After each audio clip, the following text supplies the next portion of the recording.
I'm Dr. Lisa, mom of two, and creator of the Fresh Dolls. After witnessing the lack of representation in the toy industry, I founded the World of EPI, designed to represent beauty and diversity in all children. My parents always provided for us, and so in many ways it was a little distorted because I thought everyone lived the way that we did. It wasn't until I was in college where I realized that money was currency and how many sacrifices my family had to make so that my sister and I grew up incredibly comfortable. I was the first African-American female to graduate with a PhD in marketing and logistics. But it was kind of bittersweet that there was no one that had come before me. I became pregnant with my first child in 1995, and at that time I was starting my new position as an assistant professor. I wanted to make sure that my husband and I were financially stable, but as life would have it, that didn't exactly happen. Basically, 6 months after my son was born, I would be facing a divorce. So it was incredibly financially stressful because I went from a dual income to a single income, and there were huge legal bills. The only thing that really helped me to survive was the support of family and friends. I began to be able to breathe a little bit easier once I received tenure because it was guaranteed income. I know I had never seen an African-American female get tenure. I had seen others do it before. And if they could do it, then I could do it. And then I had the opportunity to become a multi-million-dollar endowed chair at the University of Arkansas. Even though I had all those accolades, I didn't feel totally fulfilled.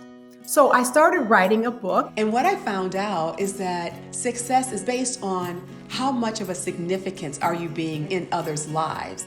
So when I published the book, Walmart reached out and asked if I would allow them to sell the book in their stores. And then they came back and asked if I would do a line of children's books. I decided to write a book that was going to be totally inclusive. I had characters that were African American, Caucasian, Asian, Latina, Latino, and I loved it.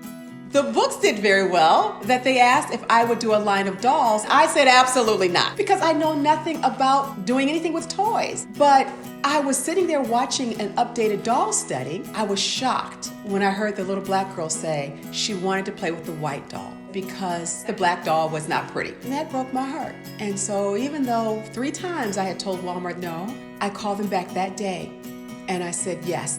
When I made that decision to leave the university, it was frightening. It required me to leave a job where I had literally a job for life. I did talk to my financial advisor, and he said to me, "You're planning a great retirement for yourself. Now is not the time to leave." In spite of the great advice, I decided to invest in myself and in my dreams. My dream then, as it is now at the World of EPI, is to build products that empowers children of all ages to see their beauty and their brilliance. Even though I'm seeing profits, I'm still constantly reinvesting it into the company. It was still financially incredibly hard. I went from driving a Mercedes that was worth $90,000 to driving a car that had a value of $1,500. There were many days that I had sleepless nights because I couldn't figure out how I was going to pay the mortgage. The company had no investors. I had to use equity in my house. I ended up moving from my home into an apartment. And if it weren't for the support of friends and family and pulling from my retirement, I do not know how I would have made it.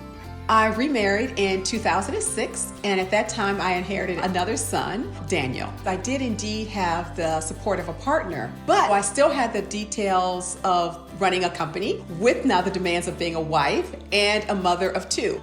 Things began to gradually change in about 2012. As I grew to confidence and trusting myself and my own decision-making, my company grew. Well, having a little bit more income, and I was able to start paying my own bills and I'm not needing the support of my family as I had previously.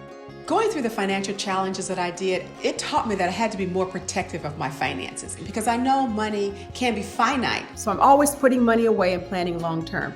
But as in my business, there are things that come up that I didn't plan for. So it's an idea of strategically planning and making financial decisions in the moment. Because the company is now profitable, we are able to give to so many charities that help children. I get to support my family and my family's current and future dreams. And I hope that I am an example to my children, that as they move forward in their companies, that they see that it can be a challenge, but it's possible to achieve your dreams.